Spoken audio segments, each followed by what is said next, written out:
하나님 말씀 보겠습니다. 오늘 우리에게 주신 하늘의 말씀 구약 다니엘 6장 10절 말씀입니다. 다니엘서 6장 10절 우리 한 절 말씀 함께 하겠습니다.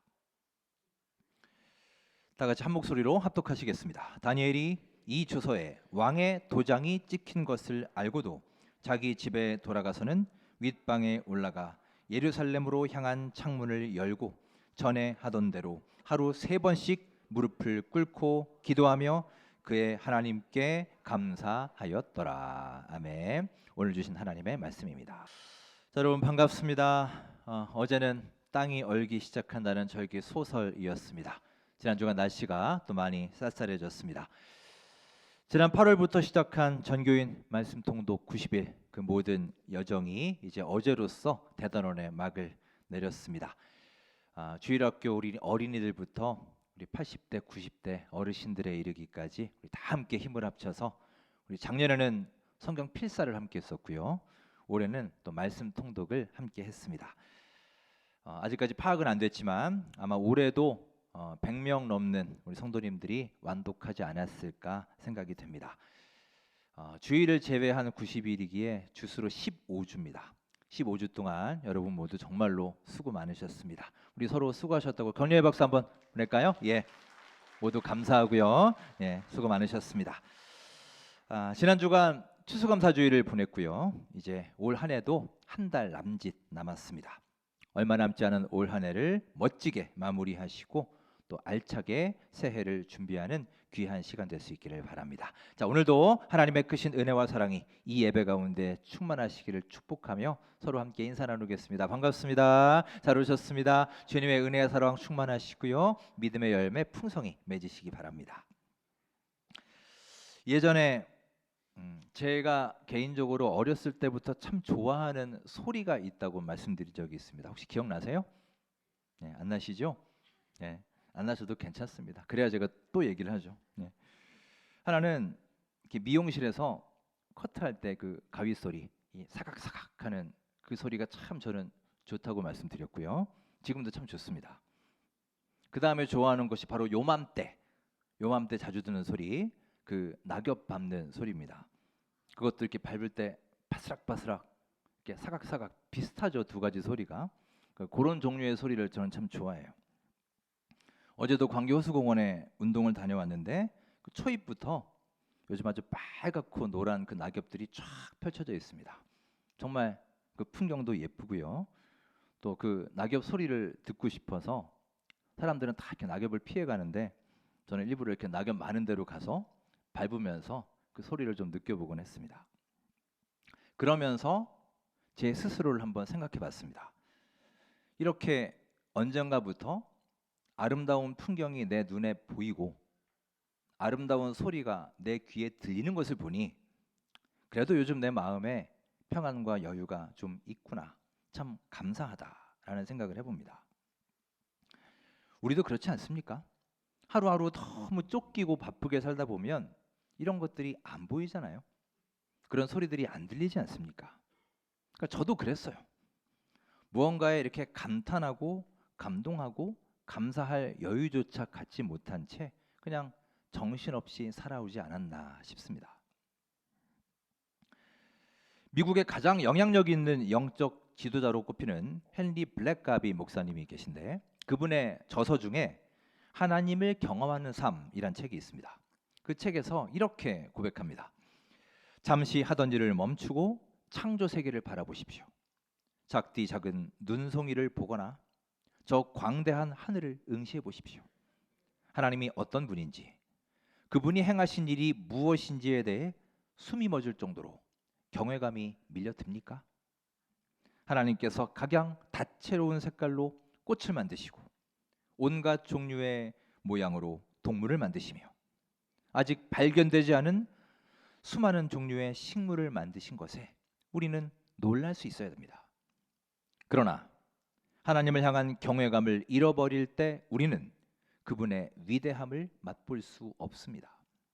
하나님의 존재와 행하신 일에 경외감을 회복하십시오. 그리하면 감사의 무릎을 꿇게 될 것입니다. 우리 믿는 자들은 주님을 믿고 따르는 그리스도인들은 하루하루 이 하나님에 대한 감탄과 경이로움을 간직하고 살아야 한다는 겁니다. 자, 그런데 여러분, 참 안타깝게도 오늘날의 많은 사람들은 이 감격하고 감탄하는 가슴을 많이 잃어버린 것 같습니다. 일단 우리는 예전만큼 잘 감동하지를 않지 않습니까? 어느덧 인터넷 시대가 열리면서 이제는 전화기 하나만 있으면 세상의 많은 정보들, 수많은 소식들을 아주 쉽게 접할 수 있게 되었습니다. 그러니 이제 웬만한 자극이나 웬만한 소식들에는 단련이 되어버렸어요. 그래서 별로 놀라지도 않고 별로 기뻐하지도 않고 큰 감격도 없습니다. 예전 같으면 이것은 하나님의 인도하심이다. 하나님이 아니셨다면 저는 절대로 이것을 할 수 없습니다. 이 모든 것이 오직 하나님의 덕분입니다. 하나님의 은혜입니다. 감사드립니다. 이런 감탄이 절로 나왔을 법한데도 어느새 우리 안에는 뭐 그럴 수도 있지. 그냥 하다 보니 운이 좋아서 우연히 그렇게 된 거야.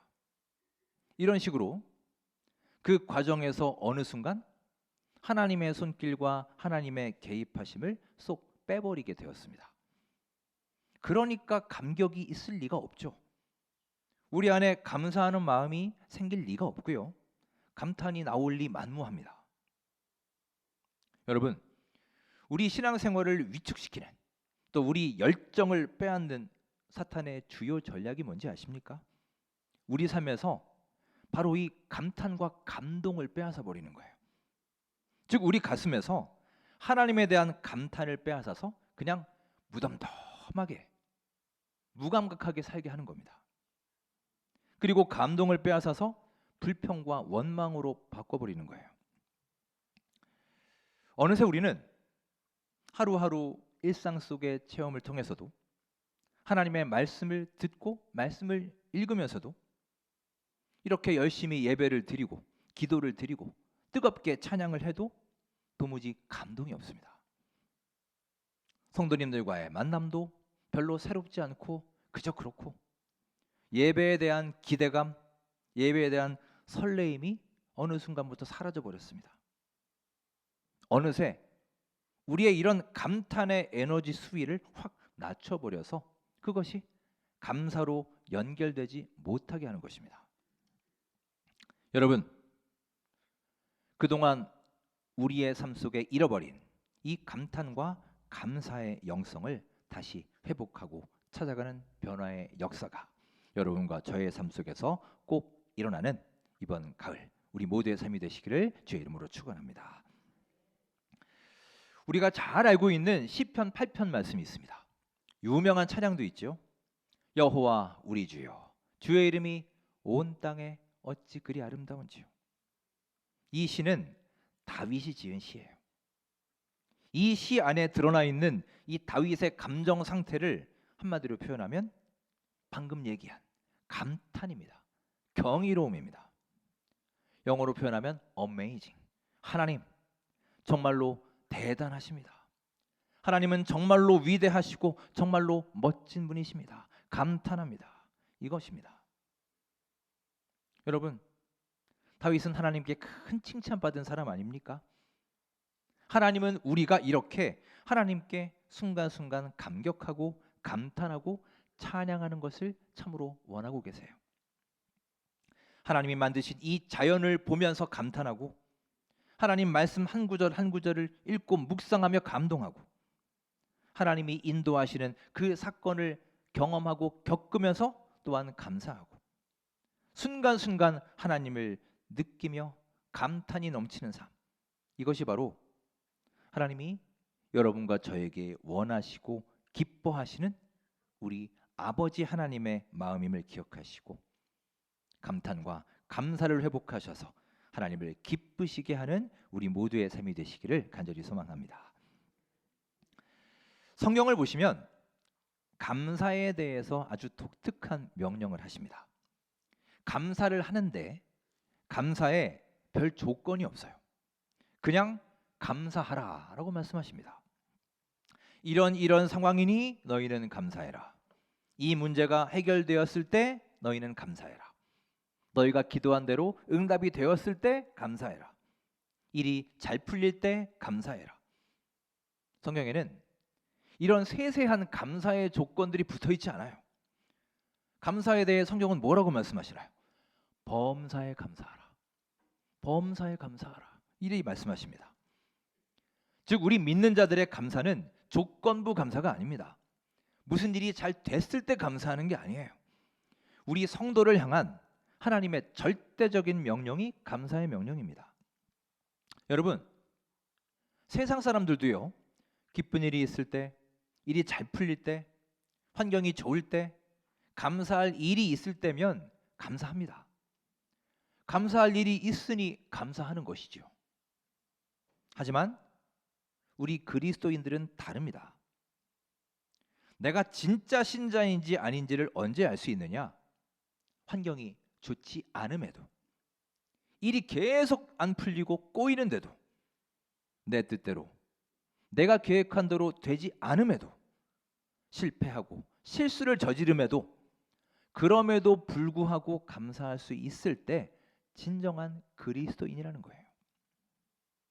따라서 여러분, 성숙한 크리스찬의 감사는 because, 무엇 때문에 하는 감사가 아니라 in spite of, 그럼에도 불구하고 할 수 있는 감사입니다. 여러분, 손경민 목사님의 감사라는 찬양 잘 아시죠? 우리 교회에서도 자주 불렀습니다. 그 찬양의 가사를 보시면 이런 내용이 있어요. 내 뜻대로 안 돼도 감사합니다. 때로는 가져가심도 감사합니다. 또 내게 고난 주심도 감사합니다. 이런 고백이에요. 여러분, 이런 하나하나의 제목들이 다 그럼에도 불구하고 감사합니다. 이 제목이죠. 여러분, 이렇게 하나님은 우리 믿는 자들에게 세상 사람들과는 다른 감사를 원하고 계십니다. 세상 사람들의 감사는 어떻습니까? 좋은 일이 있은 다음에, 그 사건 경험한 다음에 감사하는 거이지 않습니까? 즉, 선 좋은 일 후 감사입니다. 선 기적 후 감사예요. 그런데 여러분, 어찌 보면 그것은 당연한 것이지요. 물론 좋은 일이 생겨도 감사 안 하는 사람도 있습니다. 그냥 내 힘으로 다 한 거야, 이렇게 교만한 사람도 물론 있지만, 그래도 대부분의 사람들은 일이 잘 되거나 성공을 하면 자기 도와준 사람을 생각하고 가서 인사도 하고 은혜도 갚고 잠깐 동안이라도 감사하는 게 인지상정이죠. 하지만 하나님은 우리 그리스도인들에게 좀 더 다른 차원의 감사를 원하고 계세요. 어떤 감사를 기대하시느냐? 그런 일이 있기 전에 감사라는 겁니다. 즉, 성공하고 합격하고 승진하고 병고침을 받고 이런 좋은 일들이 있기 전에 미리 믿음으로 감사하기를 기대하십니다. 즉, 선 감사 후 기적을 원하시는 우리 하나님이세요. 그와 관련된 말씀들이 성경 여러 곳에 나와 있습니다. 그 말씀을 살펴보겠습니다. 자, 우리가 잘 알고 있는 오병이어 사건이 있습니다. 빈 들판에 수많은 사람들이 모여 있었습니다. 배는 너무나 고픕니다. 먹을 것은 없습니다. 날은 저물어 가고 있습니다. 그때 예수님이 뭘 하시나요? 자, 마가복음 6장 41절, 우리 함께 화면을 보시고 읽겠습니다. 예수께서 떡 5개와 물고기 2마리를 가지사 하늘을 우러러 축사하시고 떡을 떼어 제자들에게 주어 사람들에게 나누어 주게 하시고 또 물고기 2마리도 모든 사람에게 나누시매. 아멘. 하늘을 우러러 축사하셨다라고 합니다. 축사하셨다는 것은 감사 기도를 드리셨다는 거예요. 자, 그러면 여러분 잘 보십시오.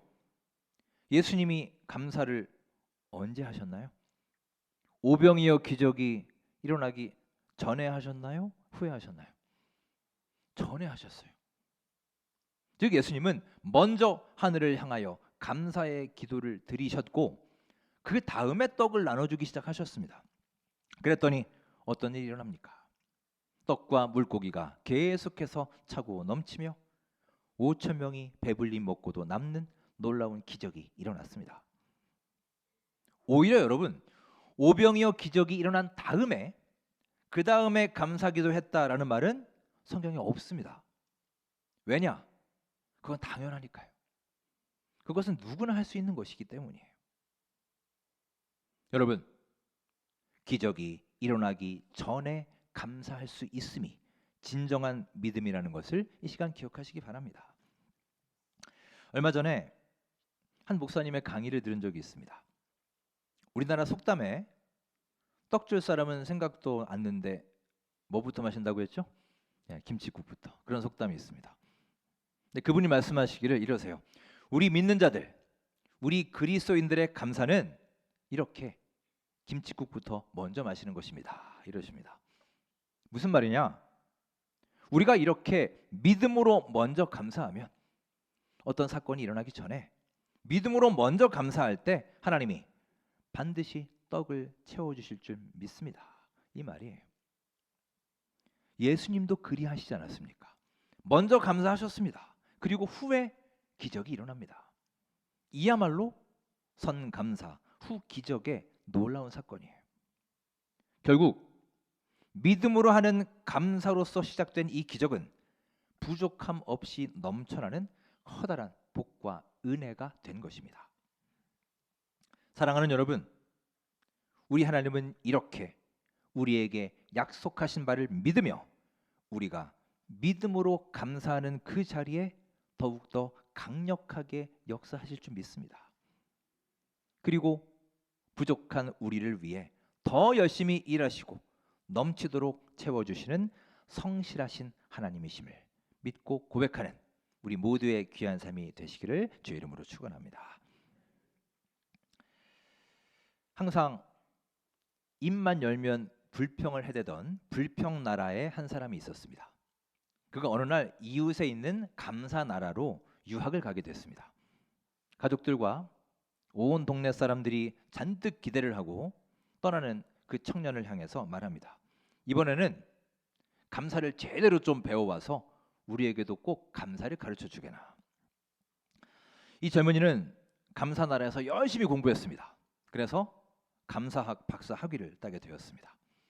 이제 더 이상 감사에 대해서 배울 게 없구나 생각을 하고 아주 유식해진 채로 이제 자기 나라로 그 불평나라로 돌아오게 되었습니다. 공항에 수많은 사람들이 기대에 잔뜩 부풀어서 그를 마중 나왔습니다. 그러자 그 청년은 단상에 올라가서 그 궁금해하는 사람들 앞에 이렇게 외칩니다. 여러분, 저는 몇 년 동안 공부하면서 정말 너무너무 지겨웠습니다. 거기에는 오로지 감사밖에 배울 게 없더구만요. 몇 년 동안 계속 감사만 징그럽게 배우다가 돌아왔습니다. 이렇게 말을 합니다. 그러자 거기 모였던 사람들은 그 사람이 유학 가서 배워온 감사를 제대로 가르쳐주지 않는다고 다들 또 불평하고 투덜대기 시작했습니다. 감사 나라에 가서 감사를 배워왔는데 그 배워온 사람도 그렇고 그것을 듣는 사람도 그렇고 다 불평만 해대고 있습니다. 이게 불평나라의 모습이에요. 한편 범사에 감사하면서 사는 감사나라에도 한 청년이 옆에 불평나라로 유학을 가게 되었습니다. 그 청년도 많은 사람들의 기대를 받으며 떠났습니다. 사람들은 어떻게든 저 불평나라 사람들의 문화와 역사를 배워서 그들과 더 화목하게 지내도록 하자라고 말했습니다.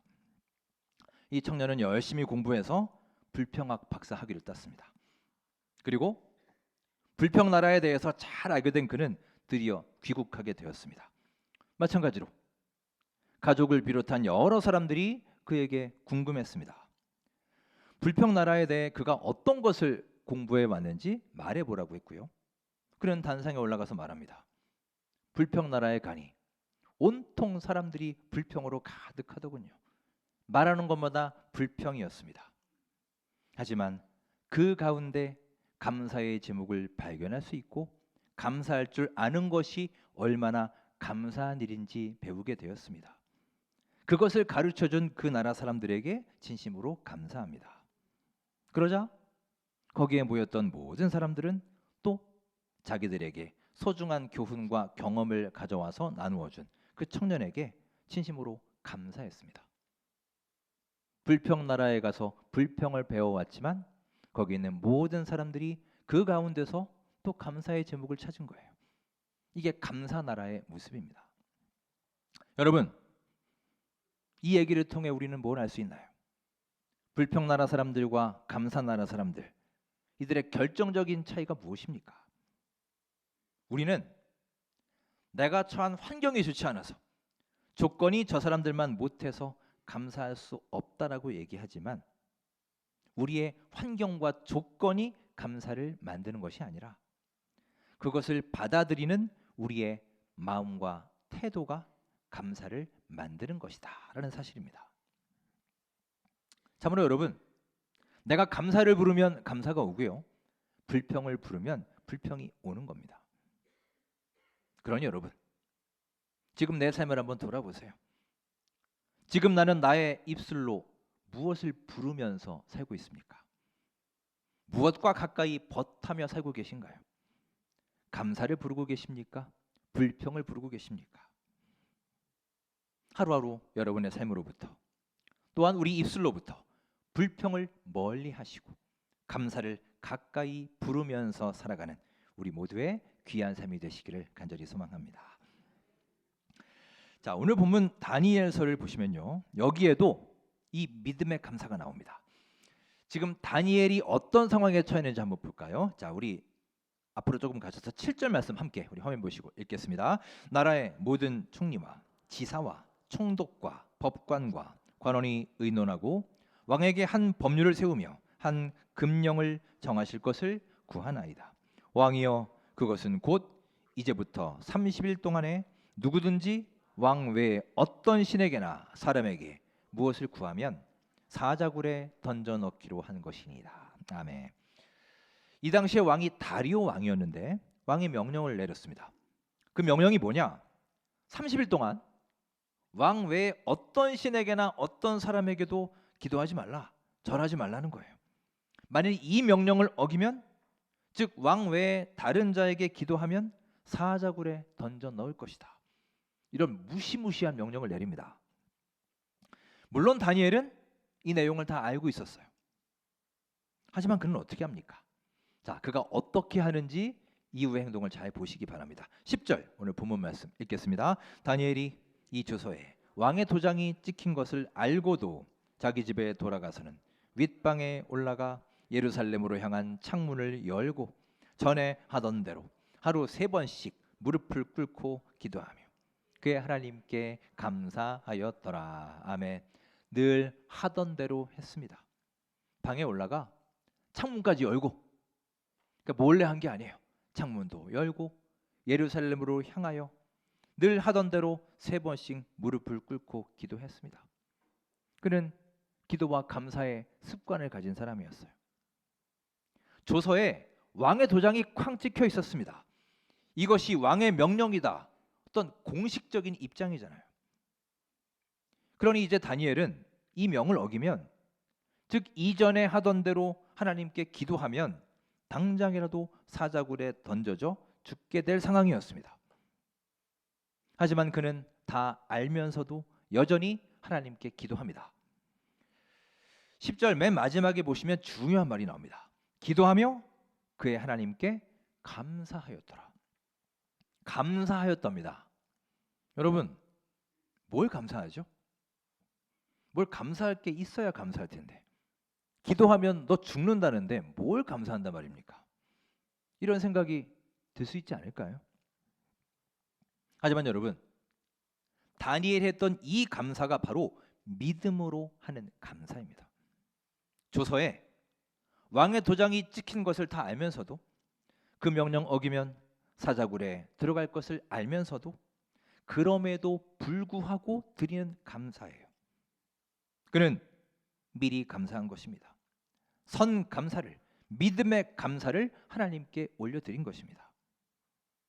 오히려 그가 사자굴에 던져졌지만 그가 거기서 무사히 살아남았다, 그 후에 감사했다라는 기록은 성경에 없습니다. 똑같은 이유예요. 왜 없을까요? 그것은 당연한 거니까요. 누구나 할 수 있는 것이고 그리 특별하지 않은 것이기 때문입니다. 여러분, 오늘 말씀은 우리에게 중요한 메시지를 줍니다.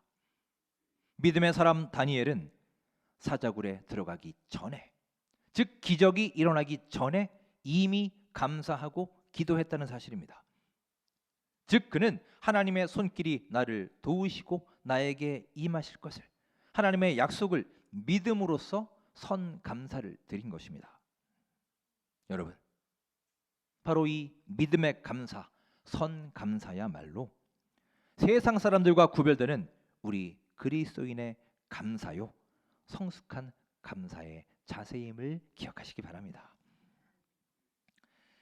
눈앞에 주어진 것, 내 앞에 가시적으로 명확히 보이는 것, 과거에 내가 이미 경험한 것에 대한 감사뿐만이 아니라, 물론 그런 것들에도 감사해야겠지만 앞으로, 장차, 미래에 우리 하나님이 반드시 이루어 주실 것이다, 이 약속을 믿음으로 바라보며 감사하는 것, 이것이 바로 우리 그리스도인들이 가져야 될 믿음의 감사입니다. 사랑하는 여러분, 이제 우리의 감사의 범위가 더욱 확장될 수 있기를 간절히 바랍니다.